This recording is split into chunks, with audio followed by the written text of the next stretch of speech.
Right sir. Congress ప్రభుత్వం వచ్చిన తర్వాత ఉద్యోగాలు లేదా ప్రజల సమస్యలు, డెవలప్‌మెంట్ చిహ్నాలు ఇవన్నీ పట్టించుకోకుండా చిహ్నాల మీద టీఎస్‌ని టీజీ కింద మార్చడాలు, లేకపోతే ఈ నంది అవార్డ్స్‌ని గద్దర్ అవార్డ్స్ కింద మార్చడాలు. అంటే ఫస్ట్ దీని మీదే ఎందుకు ఫోకస్ పెట్టారు?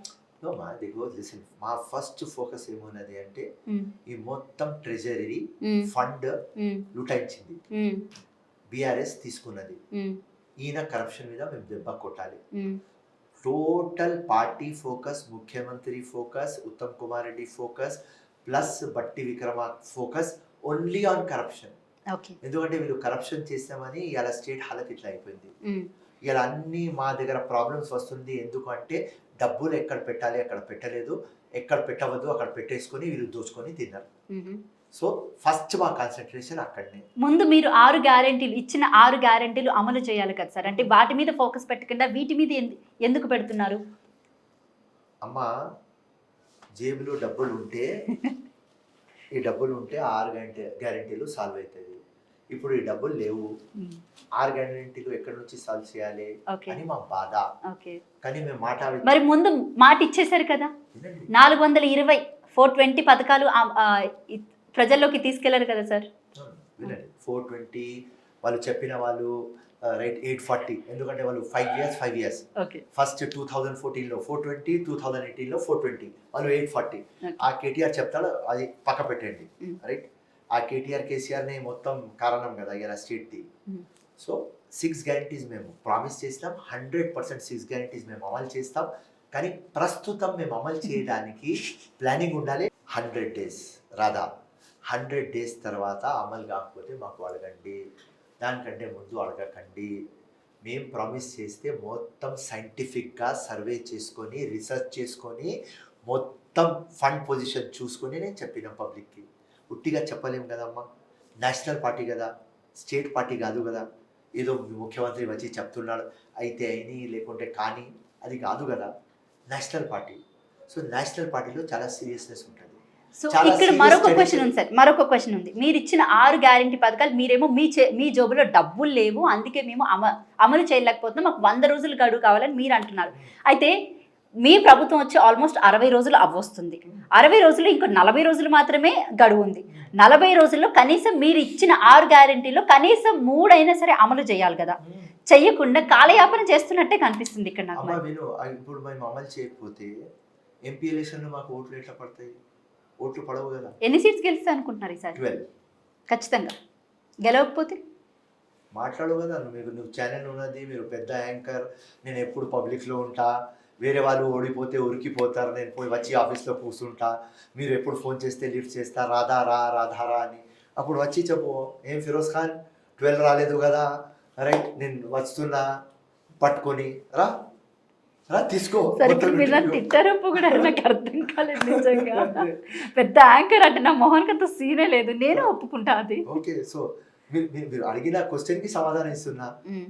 నేను చెప్తున్నా 12 ఎన్ని వస్తాయి సార్ అంటే 12 అంటున్నా. రాకపోతే వచ్చి ఇంటర్వ్యూ తీసుకో, ఇంకా ఏం చెప్పాలి?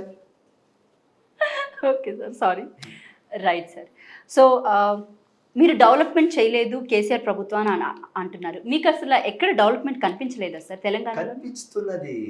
50% చేస్తారు, 50% చేయలేదు. 50% అంటే మిగతా 50% ఏముంది? సింపుల్ ఇట్లా చూస్తే హైటెక్ సిటీ, ఇంటర్నేషనల్ సిటీ, గచ్చిబౌలి, నానక్రామ్గూడ ఈ ఏరియా డెవలప్ ఉన్నది. ఇక్కడ వస్తే చంద్రాయణగుట్ట, యాహుత్పుర, చార్మినార్, నాంపల్లి డెవలప్ లేదు. సో ఇది పార్షాలిటీ అయింది. ఇప్పుడు ఎంఐఎం పార్టీ వాళ్ళు ఫస్ట్ నుంచి టైఅప్ అయ్యి ఉన్నారు. యాజ్ ఏ ముస్లింగా మీరు ఎందుకు వాళ్ళని క్వశ్చన్ చేయలేకపోయారు? అంటే ఈ ఏరియాస్ ఎందుకు డెవలప్మెంట్ అవ్వట్లేదు? 100 సార్లు అడిగినా వాళ్ళ దగ్గర జవాబే లేదు. మేనిఫెస్టో ఉండదు ఆ పార్టీ, లంగా పార్టీకి. మొత్తం ఇండియాలో అందరి పొలిటికల్ పార్టీకి మేనిఫెస్టో ఉండదు. ఈ ఫాల్తునా కొడుకులకు మేనిఫెస్టో ఉండదు. ఫిరోజ్ ఖాన్ మీద వచ్చి కంటెస్ట్ చేసి ఏం చెప్తున్నారు? ఉట్టి క్యారెక్టర్ అసాసినేషన్ ఫిరోజ్ ఖాన్ది. ఫిరోజ్ ఖాన్ పాత వీడియోలు చూపించాలి, పాత ఫోటోలు చూపించాలి. ఇస్లాం డేంజర్లో ఉన్నాడు, వీడు మొత్తం తిరుగుతాడు, అన్ని జగ తిరుగుతాడు, వీడు ముస్లిం కాదు. ఇదే మాటలు ఎలక్షన్లో. ఏమున్నది? ఇది డెవలప్ చేస్తాం, ఇది మా మేనిఫెస్టోలో ఉన్నది, ఇది స్కూళ్ళకు ఇది చేస్తాం, హాస్పిటల్లకు ఇది చేస్తాం, ప్లే గ్రౌండ్స్కి ఇది చేస్తాం, సీనియర్ సిటిజన్స్కి ఇది చేస్తాం, మహిళలకు ఇది చేస్తాం, డ్రగ్ ఫ్రీ నాంపల్లి చేస్తాం, రౌడీ ఫ్రీ నాంపల్లి చేస్తాం. లంగా పార్టీ ఎప్పుడు చెప్పలేదు. ఇది వాళ్ళు రాజ్యం చేస్తున్నారంటే దొంగ ఓట్లతో, బోకస్ ఓట్లతో, కుక్కలాగా నాకి ఇప్పుడే చూస్తున్నారు రేవంత్ రెడ్డికి నాకుతున్నారు. ఇప్పుడు రేవంత్ రెడ్డి కూడా ఓకే రైట్ భాయ్, నేను కొత్త ముఖ్యమంత్రి అవుతున్నా కదా అని ఆయనకు ఇప్పుడు అలవాటు లేదు కదా, ఆయనకు అర్థమైతే లేదు. అరే వీళ్ళు నాకుతుంటారే కుక్కలు కదా అని అర్థమైతే లేదు. ఒక 2 monthsలో అర్థమైపోతుంది రేవంత్ రెడ్డికి, అరే ఈ కుక్కలు నా కుక్కలు దూరం పెట్టాలి వీళ్ళకి అంతే. మీరేం చెప్పడానికి ట్రై చేయట్లేదు మరి రేవంత్ అవసరం లేదు. రేవంత్ రెడ్డి చాలా ఇంటెలిజెంట్. రేవంత్ రెడ్డి లోపల ఒక చాణక్య ఉన్నాడు, రేవంత్ రెడ్డి లోపల ఒక కేవీపీ రామచంద్ర ఉన్నాడు. అర్థమైంది అమ్మా? సో మీరు రేవంత్ రెడ్డి గారిని చంద్రబాబు నాయుడు లాగా చూస్తున్నారా, లేకపోతే వైఎస్ రాజశేఖర రెడ్డి లాగా చూస్తున్నారా? చంద్రబాబు రాజశేఖర రెడ్డి కంటే ఎక్కువ రేవంత్ రెడ్డి. నేను చెప్తున్నా కదా, క్యాల్కులేటర్లో నువ్వు ఇట్లా హిసాబ్ చెప్పు, క్యాల్కులేటర్లో కొట్టే ముందు రేవంత్ రెడ్డి చెప్పేస్తా. ఓకే, మరి మీరు రేవంత్ రెడ్డి గారి గురించి ఇంతలా మాట్లాడుతున్నారు, మీరు ఓడిపోయినా కూడా అంటే మీరు జస్ట్ ఎంతతోనే 2000 మెజారిటీతోనే ఓడిపోయినందుకు మీకు కనీసం అంటే మీకంటూ ఒక పొజిషన్ ఇవ్వాలి కదా, పార్టీ కోసం మీరు ఇంత కష్టపడతారు, ఇంత తాపత్రయపడతారు, అందరికన్నా ముందు మీరే దేనికైనా వెళ్తారు. సో మీరు దీని గురించి ఏం చెప్తారు? పోస్ట్ వస్తుంది అమ్మా, నేను అడగను, పోస్ట్ వస్తుంది. నేను ఎప్పుడు ఒక టాస్క్ ఫోర్స్ టీం, నేను ఒక యోద్ధా కమాండర్ టీం. నాకు ఫైట్ వస్తే కంటెస్ట్ ఇవ్వాలి. ఈ నామినేటెడ్ పోస్టులు నేను అడగను.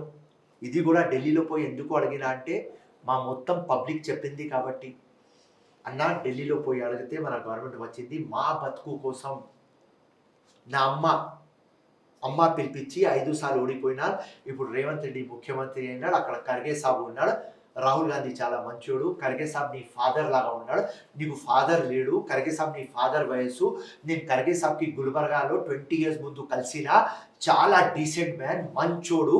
నీ మొత్తం స్టోరీ చెప్తే నువ్వు కాంగ్రెస్కి చెమటా కానీ డబ్బులు కానీ రక్తం ఇచ్చిన ఒక వ్యక్తి అని అతనికి తెలిస్తే నీకు ఇట్లా తీసి ఇచ్చేస్తాడు, నీ ప్రజల కోసం చేరా అని చెప్తే, నా అమ్మ నాకు ప్రజలు చెప్తే నేను ఢిల్లీ పోతే అక్కడ ఏం చెప్పినారు, నువ్వు కంటెస్టెడ్ కాబట్టి ఇప్పుడు నెక్స్ట్ ఇస్తాం, ఇప్పుడు నాన్ కంటెస్టెడ్కి ఇస్తాం, జై హింద్ నమస్కార్ వచ్చేసిన. రైట్, మీరు ఓడిపోయినా కూడా మీ ఆఫీస్ చుట్టూ అసలు ఎందుకు ఇంతమంది పబ్లిక్ ఉంటున్నారు? అసలు మీకు మామూలుగా కాదంటే బేసిక్గా ఓడిపోతే ఎవరు దేకరు, అంటే పచ్చిగా మాట్లాడంటే పట్టించుకోరు, అసలు ఎవరు దేకను కూడా దేకరు. అట్లాంటిది మీకు వచ్చి సన్మానాలు కానివ్వండి, లేకపోతే ప్రతి ఒక్కరు ప్రాబ్లమ్స్ కూడా చెప్పుకుంటున్నారు, లేడీస్ వచ్చి వాళ్ళ పర్సనల్ ప్రాబ్లమ్స్ చెప్తున్నారు, వాళ్ళ ఇంట్లో జరిగిన థింగ్స్ గురించి. ఇంత క్రేజ్ ఎలా సార్ మీకు? 24 hours ఇంటూ పబ్లిక్ ఉంటా కాబట్టి నాకు ఫీలింగ్ ఉన్నది నేను ఓడిపోయినా, కానీ వాళ్ళు వచ్చిన వాళ్ళు ఒక్కరు కూడా ఇప్పుడు దాకా చెప్పలేదు నేను ఓడిపోయినా అని. అది కూడా ఒక పెద్ద నాకు టెన్షన్. రైట్, ఆ షాక్ నుంచి నేను బయట రావాలి, ఎక్కడ కనిపిస్తే అక్కడ ఫోటోలు తీసుకుంటాను, ఎయిర్పోర్ట్ పోని. అదే మీకు ఎందుకు ఇంత అసలు నాకు నిజంగా అర్థం కావట్లేదు. నేను ఇందాక చూసినప్పుడు అసలు వచ్చి మీకోసం నేను 1.5 hours వెయిట్ చేశాను, still people are coming for you. ఎందుకంటే పని చేస్తా కాబట్టి, ఆ చిత్తశుద్ధి ఉన్నది కాబట్టి. అండ్ డెమోక్రసీలో చిన్నప్పుడు విన్నా, డెమోక్రసీలో winning losing not important, perception important, అది అన్కండిషనల్ వర్క్ ఇంపార్టెంట్. అదే అన్కండిషనల్ వర్క్ ఎలా చూపిస్తున్నది.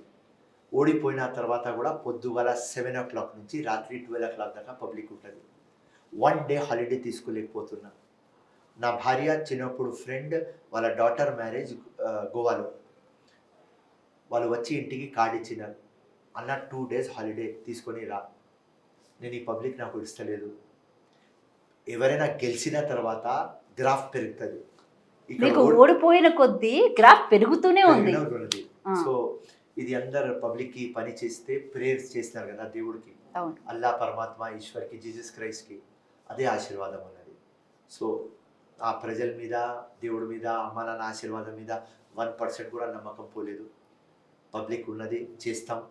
బై డిఫాల్ట్ వాడు ఆపోజిట్ ఎంఐఎం గెలిచినాడు, బోకసోట్లు ఉన్నారు వాళ్ళు గెలిచినారు, నో ప్రాబ్లం. ఇంకా గట్టిగా పని చేయాలి. దానికోసం సెకండ్ డే నేను మీకు చెప్తా ఇలా వాస్తవం. ఎలక్షన్ ఓడిపోయిన సెకండ్ డే పండుకుంటున్నా, నా భార్య వచ్చింది రూమ్లో. ఆయన అడిగింది, వాట్ హీరో పండుకుంటున్నావా అంటే, నేనన్నా ఓకే మళ్ళీ పని మొదలు పెట్టాలి కదా అంటే, మా భార్య ఏం చెప్పింది అంటే, నా భార్య, అరే నువ్వు యోద్ధా, నువ్వు పడుకుంటే మంచిగా కనిపిస్తలేవు, పని చేయి మొదలుపెట్టు ఇమీడియట్గా నెక్స్ట్ డే నుంచి వచ్చిన.